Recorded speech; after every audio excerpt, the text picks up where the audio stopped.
just for the walk on, they're coming on. Okay guys, so let's start with some hands in the air. So first of all, if you are one of our neuro-spicy friends and cousins, ADHD flavour, put your hands in the air. Alright, okay, now I want you to keep them up if you have just been diagnosed, self-diagnosed, become self-aware in about the last 4 or 5 years. Okay, so how come you lot have suddenly got ADHD? I mean, what did you do? Were you sitting around in the pandemic thinking nothing to do? I know what I'm going to make myself up a little diagnosis. Okay, I'm mucking about, obviously. However, have you been asked that? Doesn't that trigger the shit out of you? Like the things people say to us? I was featured in an article in the Telegraph last year, and I know you shouldn't do this, but I read the comments because, you know, it's the Telegraph. Like, come on, how bad is it going to be? Right, let's have a look at some of these little jokers. So, what's going on with this? Here we go. Okay, so the first one. Victims looking for a label and excuse for laziness and bad behaviour. Well, let me tell you something. I have been labelling myself all my freaking life, and it is far worse than lazy or bad. These are mostly, by the way, I'm saying from a lady called Joan. Are there any Joans? Have we got Joan here? Because I am going to give her a right shoe-in over the next 20 minutes, so I don't want to offend anybody.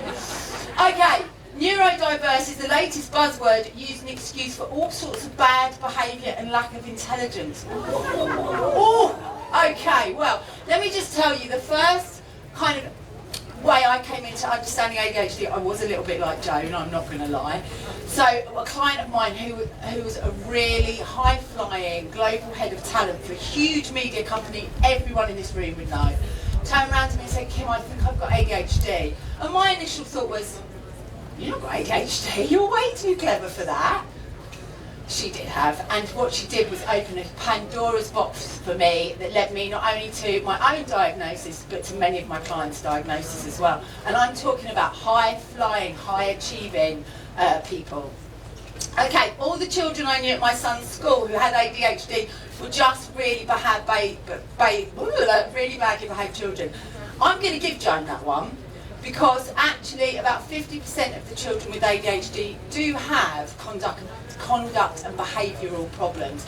And as a child with ADHD, I'm going to go for that. I know that when I was sat at school, sat on a chair, sitting in class with somebody going on at the front of their class with a really monotone voice, my little brain was sitting there going, where's the dopamine? Where's the dopamine? Do something, come on, do something. We need the dopamine, because I need dopamine for motivation, I need dopamine to focus, and we need dopamine to survive. So my little body would be going to do something, the energy would be building up and building up and building. Before I know where I went, we went and got the dopamine, we made a wisecrack, or we were the class clown. So I'm going to give Joan that one. Trying to get a diagnosis just to get money. Now, I don't know if any of you are currently awaiting a diagnosis for the average 3 years it is on the NHS, but I can think of easier ways of making a bob or two. And my favourite, ADHD and autism didn't exist when I was growing up in the 60s. Now, Joe, there were a lot of things we didn't think existed in the 60s. It turns out there's just quite a lot of things we didn't talk about in the 60s. So, is Joan right though? Is this just the latest trend? Well, YouGov have actually just recently said that they think there's about 1.8 million adults in the UK with ADHD that's diagnosed, so we know that's probably a huge underestimate. We also know that the NHS is absolutely bursting at the seams. A BBC investigation recently said it would take 8 years to get everybody in the waiting list diagnosed. We also know that our schools are really struggling, and one of the most upsetting and frustrating things that I hear is from people whose children are year 5, year 6, year 7. Someone's saying to them, oh, I think it could be ADHD.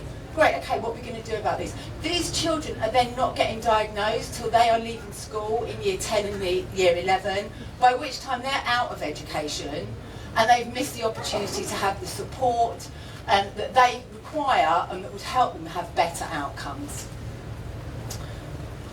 So, 2 years ago, I published a book called Square Pegs, a book of self-discovery for women with ADHD. And my inbox was full of women that were, and all sorts of people, but predominantly females, that were coming up and saying to me, Kim, I think I've got ADHD, or I think my child's got ADHD, but I don't want the label. Which was like heartbreaking, because I'm thinking, well, actually now you're just stopping yourself or your child getting a lot of help and support that can make a huge difference. However, more recently, the conversation has changed. What people are saying to me is, Kim, I think I'm just jumping on the bandwagon. I'm scared of what people are going to think if I have an ADHD diagnosis. And what this is actually meaning is that people are gaslighting themselves. I'm hearing a lot of, oh, maybe I'm just lazy, maybe I just need to pull myself together. Actually, no. The chances are you do have ADHD. Earlier this year, maybe at the end of last year actually, I should have probably checked that out, but Panorama put out a TV programme where a guy went round and tried to get an ADHD diagnosis. He went to 3 private providers. One of them, ADHD 360, phenomenal provider. I've sent so many people to them, I think they're amazing. But he went to these 3 private providers and then went himself to the NHS. And he got a diagnosis from the 3 private providers. Who saw the documentary? Did anybody see it? Okay, so he got a diagnosis from the 3 private providers. He didn't get a diagnosis from the NHS, and his argument was that it was just a big money-making scheme and it was really easy to get diagnosed, rah-de-rah-de-rah. This caused, it caused real problems, and people like Joan were on the edge of their seat because she's like, I knew it, I bloody knew it. 3 days later, the clinical psychologist who actually was the lead for the NHS in Leeds, that had been the NHS guy that had not diagnosed this journalist, put an article out in The Guardian saying that actually he felt a little bit misrepresented, and that in his experience, most of the people that came through his door looking for an ADHD diagnosis did in fact have ADHD. Because most people don't walk around thinking, what's wrong with me all the time? Most people don't spend half their time thinking, why can't I keep up? There's something not right. So if you're sitting here today and you are awaiting an ADHD diagnosis, or you think you may have ADHD, but you're currently gaslighting yourself because you think, oh, maybe I'm just a bit lazy, maybe I need to pull myself together, just try a bit harder. I mean, try a bit harder is a killer thing because it just leads to so many burnouts. But if that is you, there is a high chance that you could well have ADHD, so don't gaslight yourself, and please don't step back from having a diagnosis, not because of what you think, but because of what you think other people are thinking. Okay, so ADHD doesn't discriminate. My clients are 6- and 7-figure business owners. They are really successful people. There are people with ADHD. These are our icons. These are our top business owners. They are doctors. They are firefighters. They are lawyers. They are politicians. Right, okay, now look, this is not out there, it's not official. However, if we're talking about executive functioning, the guy couldn't even get out of bed to brush his hair to run the country, okay? And I'm not getting political, I think he's awesome, but, so we know that ADHD is everywhere. However, ADHD is also in our prisons. And we know that ADHD is living the moment, and the moment is about 4 seconds long, particularly when you are young. And that 4 seconds is enough to make a life-changing critical decision. We know that 70% of juvenile first offenders have ADHD or ADHD-type symptoms. We also know that around 10 to 33% of those in prison incarcerated have either got ADHD, undiagnosed ADHD, or ADHD symptoms. I've actually seen research that goes as high as 66% for that. All that talent, all that creativity incarcerated, locked in 4 walls, that boils my piss. Because actually, if we have more awareness, we could make totally different outcomes for these people. We're missing out. Okay, the other thing with ADHD is, it comes with a lot of societal problems. We know that a lot of alcohol, a lot of addiction, gambling, there's depression, anxiety, bipolar. All of these things that ruin lives, destroy lives. And when people are getting diagnosed with all these problems, what if these problems are not the cause, but the symptoms of ADHD? And what's actually happening, and one thing that Dr. Mike Smith, who I referred to a moment ago, actually said is that what we are seeing is not overdiagnosis. What we're seeing is the NHS catching up with all the misdiagnosis that we've seen, or all the things that we've missed in the past. So let's have a look at what ADHD is and what ADHD isn't. ADHD isn't a deficit of attention, despite what the name says. People with ADHD have extremely high levels of physical and cognitive hyperactivity. And if you've got ADHD, you will see, feel, hear, take in way too much information, and it is exhausting. It's not about not having attention. ADHD isn't bad parenting. It isn't laziness. Oh, some of my slides have gone a bit off and we couldn't fix them this morning, sorry, so you have to... it certainly isn't low intelligence, as I said. However, what we do know is that ADHD, there's a 30% developmental delay. So this developmental delay doesn't affect IQ, but what it is the prefrontal cortex in those people with ADHD is 30%, the development of it is delayed by about 30%.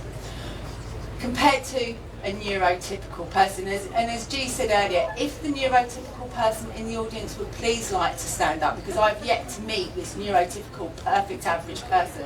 We're all the makeup of all the things, the stories, things that have happened to us, experiences that we've had. We're all diverse. Okay, so, but this 30% developmental delay does mean that we have this developmental delay in our prefrontal cortex. The prefrontal cortex is the part of your brain that helps you adult. It helps you do the things you say you're going to do, it helps you regulate your emotions, and it helps you be able to think, focus and pay attention. In ADHD, this is actually often not fully developed until in the 30s. So between 30 to 35, possibly even as late as 40. And I know that I didn't grow up till I was 40 years old. I didn't make sensible decisions. I've almost can pinpoint the point where I grew up, where it suddenly must have just pinged into action. ADHD isn't caused by too much sugar, and it isn't about lack of exercise.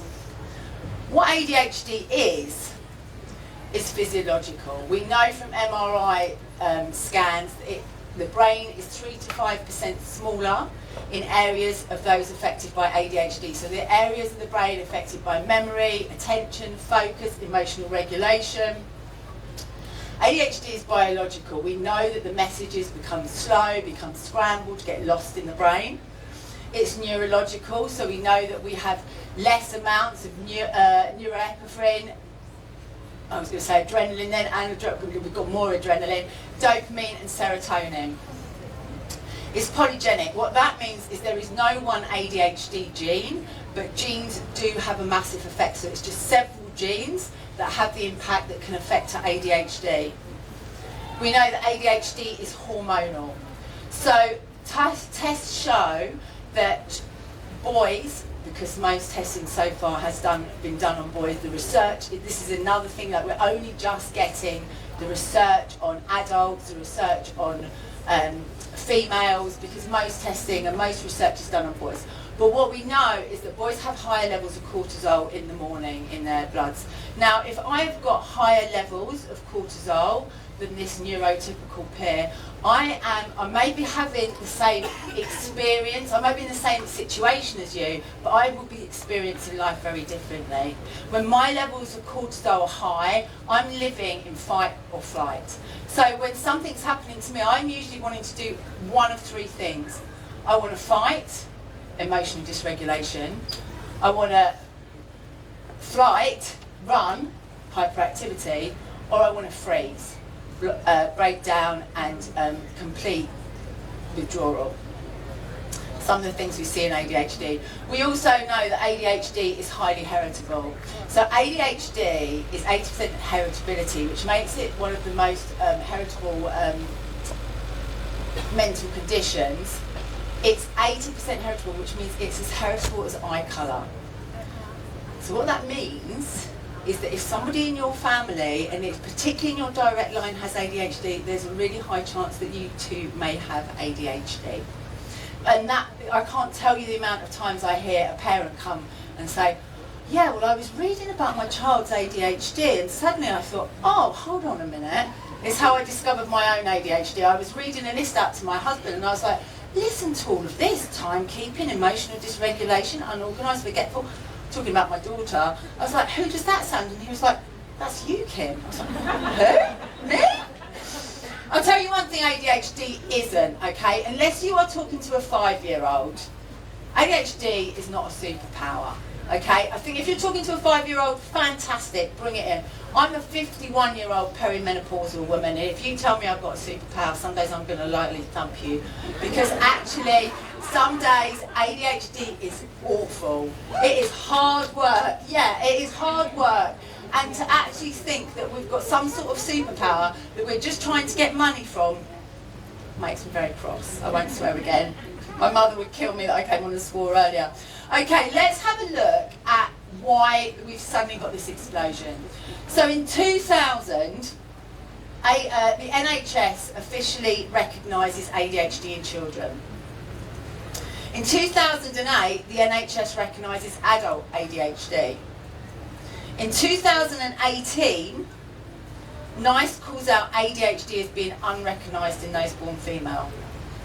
And in 2024, we have around, and we know this is highly underestimated, about 196,000 adults currently waiting diagnosis. So, are there parts that Joan and the gang are right about? So ADHD, there are things that exacerbate it. And I said earlier that sugar doesn't cause it, but without a doubt, sugar, diets, etc. is causing ADHD symptoms to be worse. Our lifestyles, we know if we spend too much time on tech, that we are more likely to have ADHD type symptoms. The chemicals that we're putting on our skin and in our bodies, the chemicals in our water supply, the way we are living our lives. We live our lives with great amounts of stress. When my clients come to me and I say like, we have days where ADHD is driving the bus. And if they're having an ADHD bus driving day, I can guarantee you when they tell me, they will list off a whole long line of stuff that's overwhelming them right there and then. When we are stressed, the prefrontal cortex is offline. The amygdala is going, danger, danger, what's happened? Oh my God, you're in danger. There's no way I'm going to be able to plan or think or my time or managing my finances, and I'm going to look for dopamine. I'm going to maybe impulsively spend, I'm going to impulsively eat, I'm going to do whatever I need to do to get my kicks. And sleeping. Back in Joan's day, on average, we were having 7 to 8 hours sleep a night. Nowadays, it's about 6.5 hours. So we are having a sleep deficit. I'm going to come back to that slide, actually. So what do we need to do globally? Well, we need better education. We need better education so that we can understand how our brains work. We need more understanding, we need more professionals, and we need more support. Oh, sorry, hold on. So, this year, Attitude magazine, which if you haven't looked it up, Attitude is an online resource, absolutely fantastic, put its scorecard out. So it's spoken to 11,000 of its readers, finding all things ADHD, how ADHD worked, what didn't. The number one thing that works for ADHD, unsurprisingly, was medication, which those of you that are on medication or have tried medication probably have really struggled to get last year. Number 2 was exercise. Exercise does work really well for ADHD. It's a great way of managing ADHD. But what really upset me was the biggest problem that ADHDers and their carers have is a lack of support and experts to work with. And this is causing problems. So, hence, the Neurodiversity Training Academy. Woo! Let's hear it! Because the thing is, Joan, we don't suddenly have ADHD. We've always had ADHD. Okay? We are just suddenly getting the diagnosis and the explanations that we deserve. And what I see is with those explanations comes a new understanding that can change everything. Because suddenly the conversation that you are having with yourself in your head isn't like, what the hell's wrong with me, stupid me, I'm useless, I'm rubbish. It's like, oh my gosh, okay, that's my ADHD. The character flaws that I thought I had weren't me, it was just unmanaged ADHD. So my diagnosis empowers me to find a different way of working with my brain. And it makes huge changes, and I see it make changes in people's lives, in the way that they work, the way they're educating themselves, in their relationships, in their families. So I'm really passionate about training ADHD professionals so that we can have more professionals from all walks of life out there helping and empowering those with ADHD. So this year, by the end of the year, we'll have trained over our first 100 experts. We have trained people like Becky down in the front here, the ADHD money mentor who's helping people manage their finances. We have got Becca, the ADHD nutritionist, helping people to learn how to eat better and look after themselves. We've got Melissa down here who's working with corporates so that they can access more funding to help their employers to stay in employment, so that corporates aren't losing the amazing talent that they've been working on. We've got Kerry Hales, where is she? Woo! Transforming people's lives. And I'm hoping somewhere is Helen Sandra Williams, but I can't see her, who is helping people get to university. Because one of the things, particularly as youngsters, what we see is that, you know, an 18-year-old going off to university may actually have the social maturity of about a 12-year-old because of that delay. So what can happen is they can go off to university and things can be really, really tough. So Helen's working to get them through university, but it's also working with all of those adults who understand their ADHD, who are going back to university to have their time again because they failed or didn't get through the first time because they didn't understand their own neurodiversity and how that works. So, like I say, Joan, we haven't just got ADHD, we've always had it. And I'll tell you one thing, you better buckle up, because what the experts say is that about 75% of the people with ADHD aren't even yet diagnosed. So hold on to your hat, Joan, because there are a lot more of us coming. Okay, thank you very much.